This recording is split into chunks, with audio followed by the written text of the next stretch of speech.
is a private company which has never been disowned by Mr. William Ruto, isolates, marginalizes, and treats several communities and regions in Kenya as second-class citizens. Okay. Oh. Good. Moja kwa moja.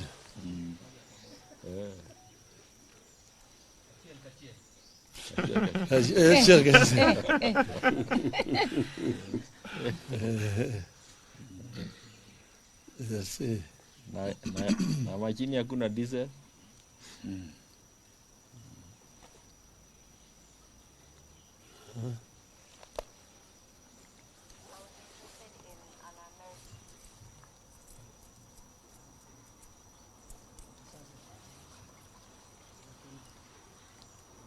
They're ready. I think they're ready.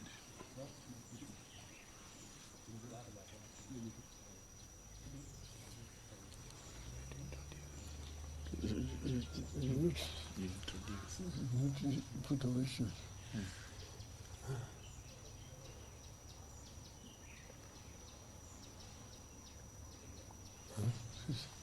The issues.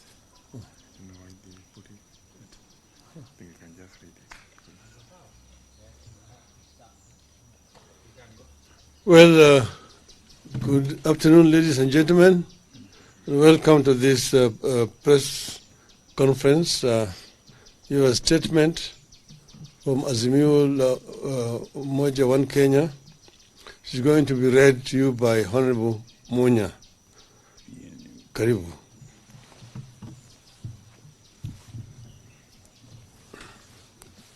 Yes, good afternoon. I'll read the statement. Our start on talks to resolve crisis. Yesterday, Kenya Kwanza released a one-sided statement signed by Honorable Kimani Ichung'wah that they claimed to incorporate our views. We disown the statement by Honorable Ichung'wah, as Mio had nothing to do with it. Its contents were those of Kenya Kwanza, their wish list. We wish to clarify as follows. 1, we remain committed to dialogue and a peaceful resolution of the social, economic, and political problems the country is currently witnessing and that threaten the lives of millions of our citizens. 2, in that spirit, we sanctioned a meeting between our leadership and that of Kenya Kwanza under the facilitation of His Excellency Olusegun Obasanjo.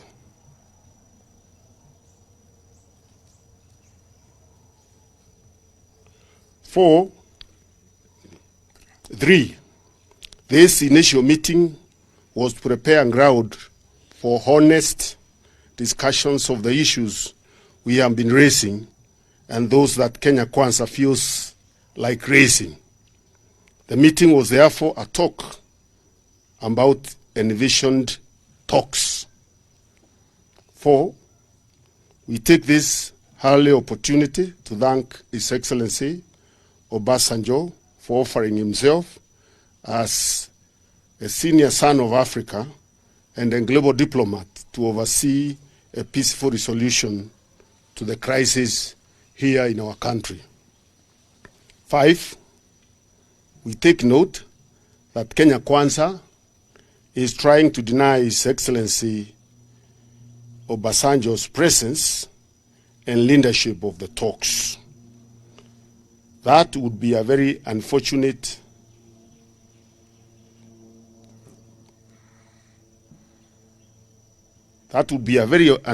development indeed.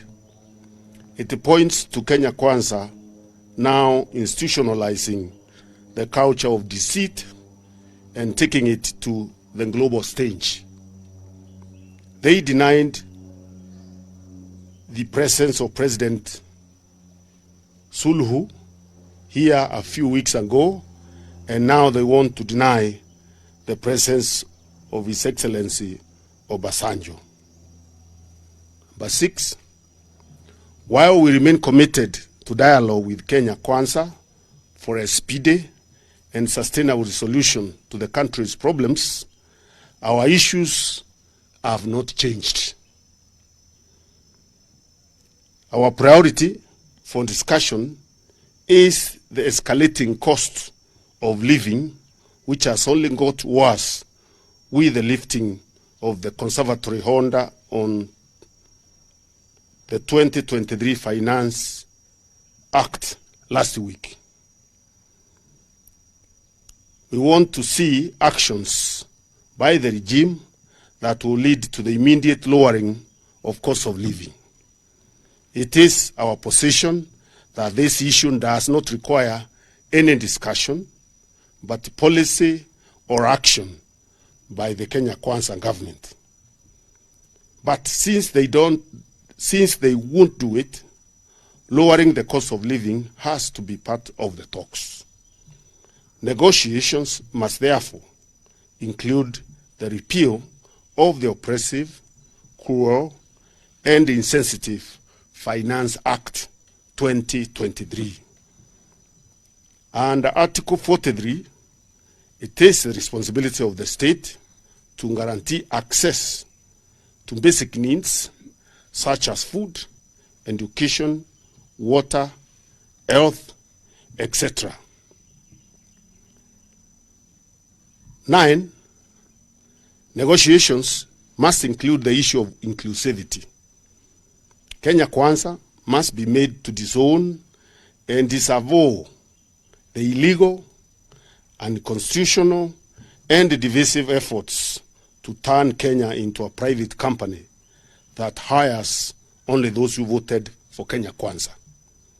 We remind Kenya Kwanza that the declaration by Rigathi Gachagua that Kenya is a private company, which has never been disowned by Mr. William Ruto, isolates, marginalizes, and treats several communities and regions in Kenya as second-class citizens. It has revived the question of a credible solution of the right to self-determination. 10, audit of 2022 elections and the bipartisan reconstitution of IEBC and respect for the autonomy and independence of political parties must be part of the talks. 11, in light of what has transpired these past days, we will bring to the table the issue of accountability and responsibility for the brutality and abuse of human rights of protesters.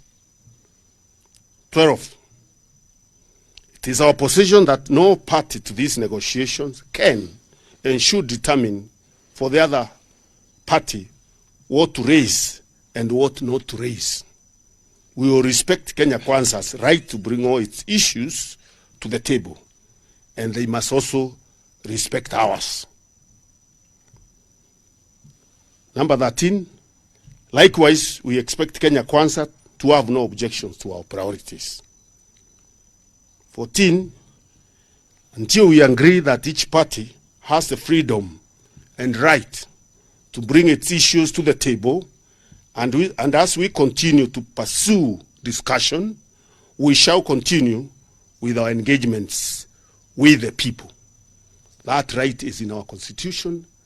It has no basis for any discussion. We will continue exercising our constitutional rights of association, of expression, of assembly. We are not going to negotiate that with anyone. In the meantime, number 15, we appeal to the Kenyans to continue extending support to families of the victims of police brutality. The response has been encouraging. 16, in addition to the account number previously given, people can channel contributions through paybill number 880100, account number 4488460011, for Kenya shillings and 4488460027 for US dollars. Account name, Citizens Emergency Fund. Thank you very much. You're here. Questions? Questions? Manato.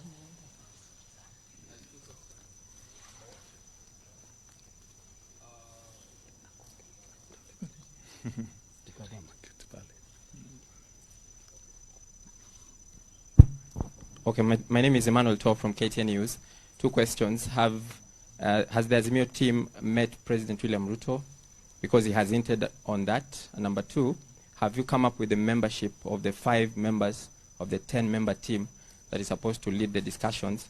And lastly, what happens to the bipartisan team of the 14 members now that we have another team in place? Yes, it's apparent from our statement that indeed there was a meeting chaired by His Excellency Honorable Obasanjo. And Baba accepted to appear in that meeting because of his respect for His Excellency Honorable Obasanjo. And as we have pointed out very clearly in our statement, that meeting did not conclude on any issues. It was a meeting to agree on when to hold talks and how to hold the talks. So there were no issues canvassed there and agreed.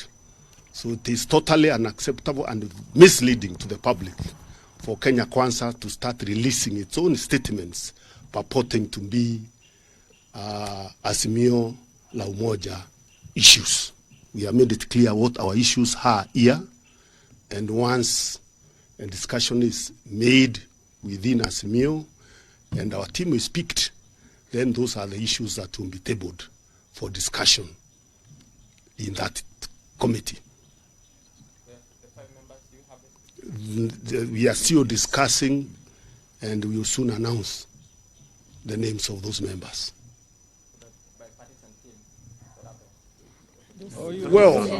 Well, remember we already announced that we disbanded that team, not because we were not ready for the talks, but because there was no good faith from the other side. So we moved to another level. These things are always developing and evolving as the situation also evolves. Correct. All right. I'm Sydney Chazima from NTV. I've looked at the list from Kenya Kwanza, and it appears they are reading from President William Ruto's memoranda that was sent to Moses Wetangula. There's something they're talking about, creating the office of the leader of opposition. So, in terms of oversight, how strong is this oversight office when it's getting the money from the exchequer? We have made it very clear. Those are their issues. Those are their issues. So you can ask them what they want to do with those issues. We have raised ours today. Their issues are their issues. Thank you very much. Peter Munya, one final question, Honorable. This is Abdikadir from Citizen. You have disowned the Kenya Kwanza statement, which largely outlines what they want addressed in the talks. And clearly then it's from the onset, it seems like the talks are already freezed before they even start. Then what's the point? And all of you are members of the country's political establishment, so are members of the other part. Then what's the point of even hinting at talks when you clearly have well-documented differences and there are Kenyans who are looking at you with bated breath over where the country is, deep systemic corruption, patronage and failure by state officials to address what their problems are, and you, the politicians, taking the Kenyan people as a punching bag? First of all, talks are only talks because they are disagreements. Otherwise, if you don't have any disagreements, what would you be talking about? So clearly there are fundamental disagreements that need to be ironed out between us and Kenya Kwanza. And the difference between our issues and theirs is the issues of affecting the people and especially the issue of the cost of living that is escalating every day, is the bottom line. That is the starting point. If there is no discussion on the issue of the cost of living and the bungling of elections by IEBC, I don't see, or we don't see as a team, what other issues we can discuss. And one final So question. that is where we start. The point of departure is cost of living. How do we collaborate? How do we work together to lower the cost of living so that Kenyans can have hope and can start living better lives than they're living today? One final question. We were here in 2007. It took the intervention of Kofi Annan the late and the international community to forestall a country that was on the abyss. I mean, here's Obasanjo again. Why do we need a foreign intervention or from another entity, yet we have provisions in one of the most elaborate constitutional frameworks to address our problems? Isn't this not, an egg on the face of the country's political establishment for lacking commitment to address political stability issue after every electoral cycle? Why do we need Obasanjo? Why? Impunity by the regime. I think you understand the problem is a trust deficit that has been shown by the Kenya Kwanza government, that when you discuss something, the next day the goalpost keeps moving. So you require a respected outsider who can be able to give some guarantee in terms of what was said and what was discussed, because you can see some party that is wants to keep manipulating the process. And I don't think there is any problem with our constitution. Our constitution does not outlaw involvement of mediators in discussions. So I don't get where you are getting that idea that because we have a constitution that has been there for a long time, mediators are not required in a dialogue process where there is a fundamental disagreement between parties in a country. We are solving civil wars elsewhere. And we are not, and discussion, a meeting is not a civil war. Why not address small issues like what you have raised? These issues are heavy, where citizens' rights are being trampled on and the citizens are being killed, brutalized by police forces that we pay for, cannot be small issues. With a lot of respect to you. Thank you very much. That's okay.